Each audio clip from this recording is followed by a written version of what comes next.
Welcome to BackStory, the musical journey of Leon and Malia. Award-winning duo Leon and Malia has been part of Hawaii's music scene for over 40 years, composing and performing a wide range of music in Hawaii and around the world. In this special series, we'll be hearing the fascinating backstories behind their amazing journeys in music, from Waikiki to the London Symphony, from the momentous triumphs of Kahoolawe to the Hawaiian cultural renaissance.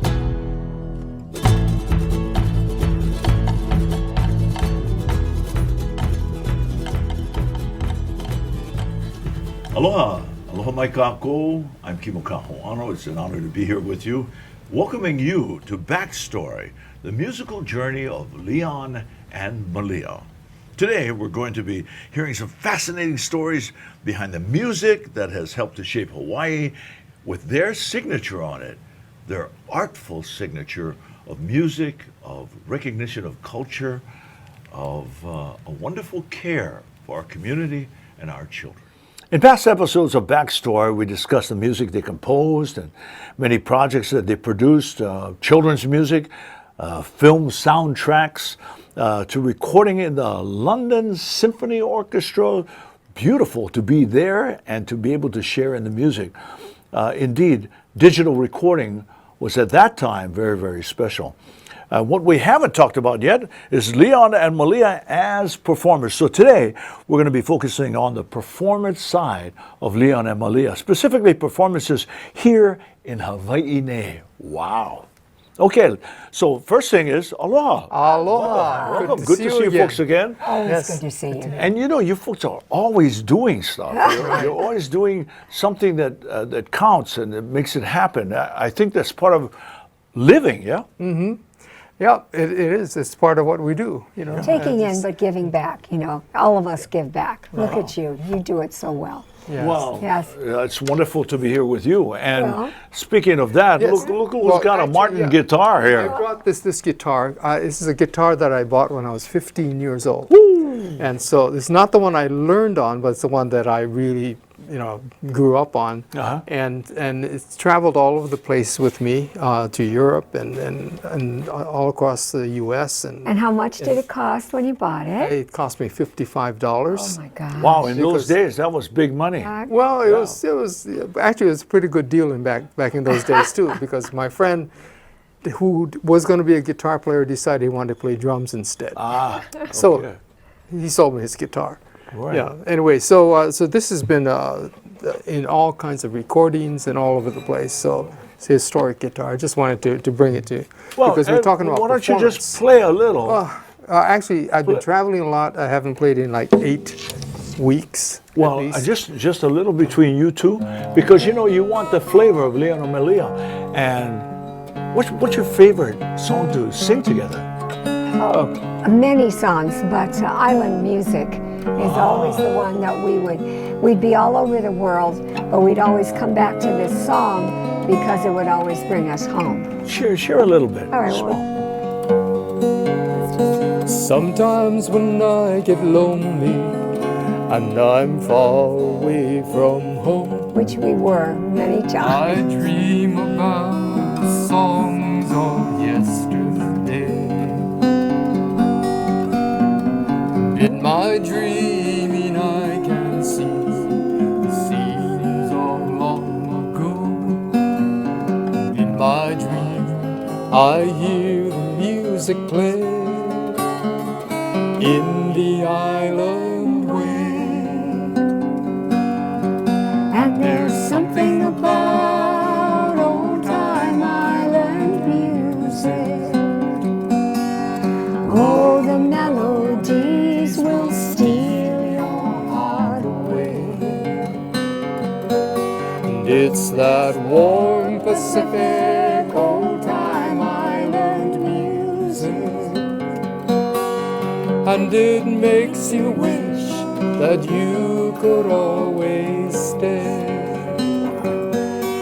Say to me, my island music, tell the stories we hold dear.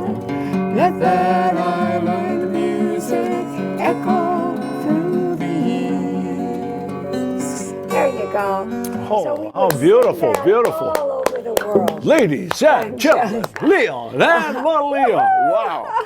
Okay, so let's talk about Chuck Seller. Oh my gosh. Was that where it all began? That's where it all began. I had been performing here and there for a couple of years, and then Malia came back from a theater contract she was fulfilling in California.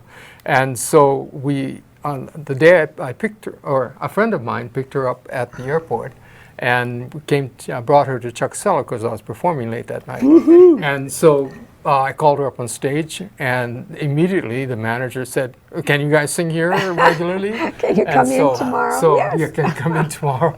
And so that's how Leon and Malia started. Wow, that's it was beautiful. instant. Now, Chuck Seller was a real special place because it turned out to be the launching pad for quite a few people. Many, Yes, many yes. artists. Right. So we started, of course, Jay Laren was there playing piano music during dinner time. Yes. And this is before he started all of his writing, his composing. Well, we were soon, I think we played there about 2 or 3 months. And then we got a call from the Purple Onion in San Francisco, so we went off to San Francisco. So who came in to take our place? The Sunday Manoa. Oh, Sunday, excuse me. Casimiro. and then they later left and to start up their own place. Yes, in they the did. gardens. Right. And then Hui Ohana came in. Hui Ohana. And so, Nedward, and Dennis Pomau. right, There you and go. when Sunday Manoa was there, a guest of theirs was George Helm. Oh, So yeah. this was the crucible, was, the place where many artists It was a launching pad. sort all of of at us. the beginning of the Renaissance Oh, yeah. was right there. So Sure. we like to think that we were part of that. And it was beautiful because right above was the Polynesian Palace. I mean, Waikiki was happening Ho. all over the place. Yes. Don Ho. It was really super. It was Loyal, Melvin, that were all playing, and you know. But let's get to the real place, okay? Talking UH. Yeah. UH. Okay, what was the name of the okay, place at so UH? shortly after we left Chuck Seller, we went to California and we played there, and then we'd come back every once in a while. When we come back, we would play near the University of Hawaii, and of course, it was the Blue Goose. Blue Goose. Blue I Goose. remember It's a that. college Yes. pub. Peanuts on the floor, the Peanut shells shells. everywhere. Oh, yeah. I know. Yeah, the education Late that nights. people got there at University of Hawaii. Right. But anyway, the Blue Goose featured all kinds of entertainment, and so we played there every time we were back. And we also played, there was another college pub called the Ginger Man, which was just sort of around the Hardly corner from the Blue remember that. Goose. Yeah, but we played there also. And you know, at that time, folk music, wasn't folk music popular too also? It was the big music at the time, you know, because it was around the country, around the world. Folk music was quite big in there toward the late 60s. Yeah. Well, mid 60s and the late 60s when we Peter, came Paul, along. and But Mary, it's I mean, still right Bob into Dylan, the I mid mean, 70s. And you know, Yeah, it's we remember surprising all how that. many people actually had ties to Hawaii. Sure. You know, so anyway, so we played there, and then from the Blue Goose, and again we're going back and forth to venues in California and across the U.S. But every time we come back, we play at some place. And so one of the times we came back, we were hired by JB's Grill. And JB's Grill at That the time was in down the by Michelle's. Michelle's at the Oh, Colony yeah. Surf Yeah. Hotel. Right. So Wow. the same Hey, hotel. hey, that was very nice And area. that was kind of like the upscale thing. Sure. So the owner of the of Michelle's decided his chef, and he wanted to do another place where more people, a little bit more affordable, right? Sure. So JB's Grill was started, and they had really great food as well, just like Michelle's, but it was at a much more affordable price. And they wanted to bring people in, so they hired us. So this is the kind of the breakthrough for folk music in a Waikiki in a setting. Waikiki Yeah, setting. yeah, Yes. Waikiki setting. Right. So you started in Waikiki, right there at the top, Yeah. Yes. right next to Michelle's. Right. Yeah. Right. And then didn't they put Summer House in? Yes, and Was that so was what it called? because we brought in more of a college crowd and a whole new set of people, Younger, yeah. younger crowd. So then they opened a Summer House restaurant there also. So they had two menus. They had JB's Grill and Summer House restaurant together. Summer House was owned, by the way, by the person who was the producer of Hair on Broadway. So he started up Summer House restaurants around the country. That in Hawaii's was the first one. And it was, because we were there and had drawn the crowd in there. Well, we really drew in, the younger crowd, the UH crowd, And Super. yeah, and they still wanted to hear folk, but now they were leaning toward the Hawaiian Renaissance music Yeah, right. and more into a little bit more pop. And, And you folks were growing. Yes. You were growing Yes. at that town time. Yeah. was C&K were playing. What was that place? That Sure. The When they Top of first the Shop. started. Yeah, Top of the yeah. shop. Yeah. Yeah. And Kalapana played there, Right, and so right. many, right? So that was just outside of Waikiki, and so we were in Waikiki, sort of like building stirring it things up, up. stirring it Yeah, up. yeah. That's a good way So to that say was it. good. And settling into Waikiki and into being a part of the music, you always had to be on it as far as music was concerned, yeah? Right. Yes. And then you had other people who were joining in the music because Right. Keola and Kapono Beamer came. Right. Right. And so just around that time also was, of course, the Hawaiian, not just the Renaissance, but the protest movements Oh, yeah. started. Oh, that's yeah. You know, so Protect Kahoolawe was George just Jarrett beginning- Helm, like you right, mentioned, right? Right, just Right. beginning to crank up around that time. And so in between our performances in Waikiki and all that, we get calls to go to play concerts to protect Kahoolawe or defend was- Kalama Valley. Huh? Defend Waikiki. Kalama Valley. That was the first place. Yes. That, yes. Yeah. Yeah, and then Waihole Waikani. Right. And so we would be going to all these places to play music along with Liko Martin, our Right. good friend. Jerry Santos. Does this remind you of what's happening today? Yeah, exactly. right? Yeah. So, It does. so what's going on today is basically was given birth back in those days. Right. As far as Right. what's going on in Mauna Kea. So we see Mauna Kea today, and I reflect on what happened back then, and I'm very proud to see how it's grown and how it has deepened, and really the movement has matured in Really? incredible ways. Yeah. Yeah. So. Well, there's understanding now. Yeah. It was just, in our day, we went out because the developers were coming in. They were going to take the beach, they were going to take the valley, whatnot, and we were not going to let them. Right, right. And so, And we actually won quite a few of Oh, we those, did. Yes. cases. And it's a harder fight today. the protest songs that come out of any era Yeah. become anthems. Yeah. And Okay, what was Leon and Malia anthem? oh dear. At that time, well, we did this one called Concrete Castles. Ah, Yeah. That was on a 1972 album we did. And Jerry Santos and was right around that same time, and Liko, of course. Yes. So we all sort of contributed toward Go that. Martin. Yeah, Yes. right. Right. Anyway, so that middle of the 70s Sure. was such an amazing time. All these things being birthed and being launched, Hokulea and all that. Right. And it was around that time when Territorial Tavern came into being. Oh, ladies and gentlemen. So Yeah, the Territorial Tavern. we were hired to be Wow. there when That we was were the in launching town, pad. and then that became the launching pad for Keola and Kapono Beamer. Yep. Yes. Of course, Olomana with the Olomana. cello. Yes, Yeah. yes. Yeah. Right, I can't right. remember. What's- Oh, yeah. Of course, And- rap And Was and, there? and Booga Booga. and Booga Booga Booga. Booga, you know how Booga Booga got in? It was Country Comfort. Yeah. Country Comfort used to own Territorial Tavern, right? They come in Yes. with a concert every day, everybody will line up. And then they started coming late and late and late. And so, we had a problem. You got an audience, but you Yes. got nobody there singing. Yes. Like everybody wanted to see didn't Country know Comfort. that. Billy Cowie, right? And Chucky Sousa, all the boys, Jimmy Friedenberg, all the guys. But when they didn't show up, Benton had been, hanging out as a doorman going, Bob Hampton, Yeah. Yeah. we can do can do comedy, this, we can do comedy. Oh, yeah, okay. Go away. I didn't know that. All of a Oh, sudden, gosh. he's got a problem. Okay, you guys can do it? Yeah. Do it. Oh Right. my gosh. And, And yeah. Ed And rap yeah. and Benton. Yes. All of them together. Yeah. The original. Yes. Booga Yes. Booga, yeah. The original Booga. Yeah. Yeah. And earlier this year, Lisa Clark released her book Yes. on rap. How And of beautiful. course, it was a great time for us to get together and reminisce about Territorial Tavern and that whole dynamic of what was being birthed there Yeah. at that time, not only in comedy and music, but just, again, the awareness of who we are as a Hawaiian people and as the culture. you know, and how important that is to embrace and to build upon. Yeah. So anyway, so Territorial Tavern was really a significant moment Super and a place. Yeah. And by this time, your identity, though, and the musical sound that you made, Yeah. consistent and solid. Yes. Always. Yes, by then it was. It was. And so, Leon and Malia, boom, everybody knew. Right, They right. wanted to hear that Yeah. wonderful blend of harmony, Right. that sound, that energy. It was a You very two gave. energetic time. Yeah. Yes, yes. Yeah.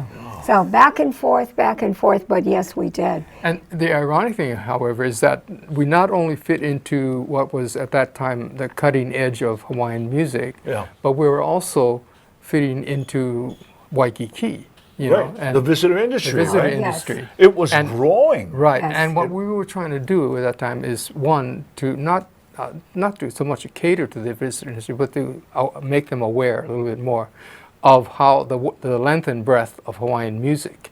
You know, so we would play the songs that they liked. Well, and all the that. classics But then that we you would do. also play, you know, a lot of the other songs and explain what's going on.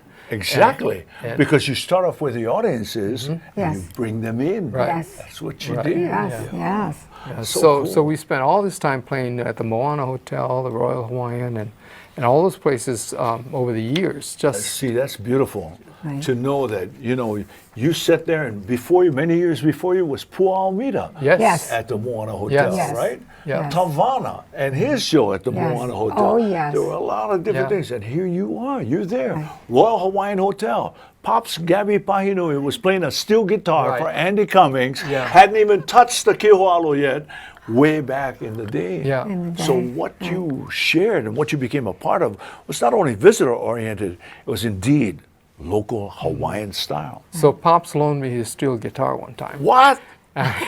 Because I said, I'm kind of interested in learning how to play it. So I said, hey, I take this boy. Take him, boy. Here you play it. Typical. And so I brought it home and I played it, practiced it, and I said, this is really too painful. Your left hand gets really cramped up with holding the steel bar. But anyway, so I fooled around with it for a couple of months, and then I turned it, Gave back it to back. Did not the know. master. Beautiful. Yeah. Yes. Yeah. But we all stand on each other's shoulders, or we all reflect what has come before, and then add our little piece to it. And there were all those building blocks. And Malia, there were a lot of women, right? We must give the accord to also the women who, along with you, were trying to find their way, right, and play in the musical world. So there are a lot of contemporaries that you could identify with you and what you shared. What was the most important thing for you in sharing the music?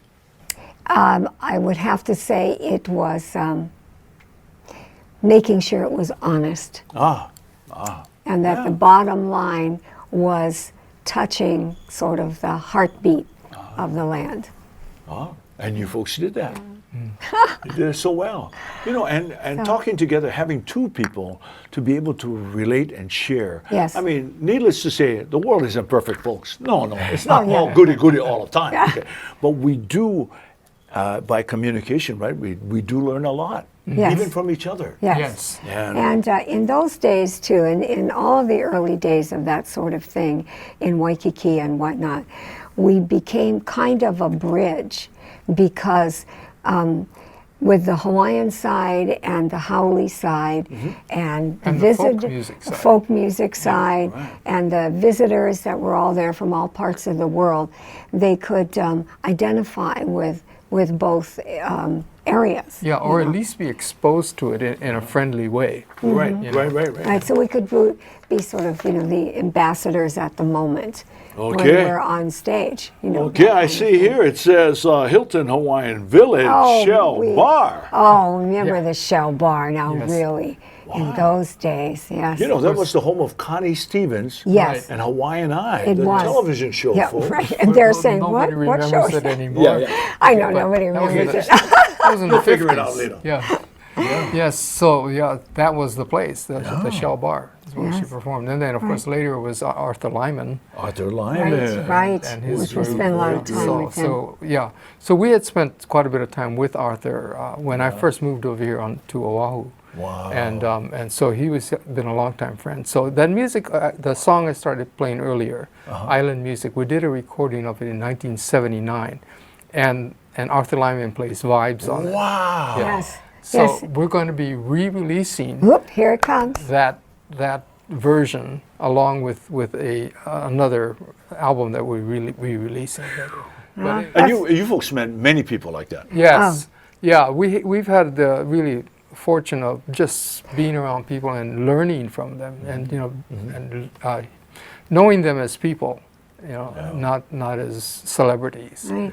Yeah. Why didn't you mention how, because later the Diamond Head Crater concerts became such a big deal. But Diamond Head how did Crater. it start? I bet you don't know how it started. Yes. No. Yeah. So I've got all these stories, right? So we're playing down at the JB's Grill in the early '70s, and so Lico and Hank Fergustrom, I don't know if you know him. Hank Ferguson, Yeah. sure. They come up to me and they say, "We've got a friend who has an idea. He wants to do a concert in Diamond Head Crater."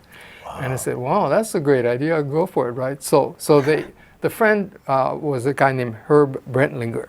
And he was at that time heading up a youth organization called Youth Inc. And he thought it would be a great way to raise funds for this For organization. youth. Wow. Yeah, for youth. Okay. And so he put together the first Crater Festival. Must have been '71 or something like that. And so They didn't know who else to ask, so they so they asked us to play. Perfect. And some other people. So it was a local. It was very Crater Festival. folky, local thing. And thousands of people came, and wow, this is great. So the next year they did it again, and then after that, it started to turn into much more of a commercial Right, venture. Sunshine But at that Music point, Festival then they're or flying us back from San Francisco to be at the Crater Festival, and Linda Ronstadt and that Miles was a great Davis, one. Really enjoyed and all of that these one. guys were playing by that time, so it had gotten really big.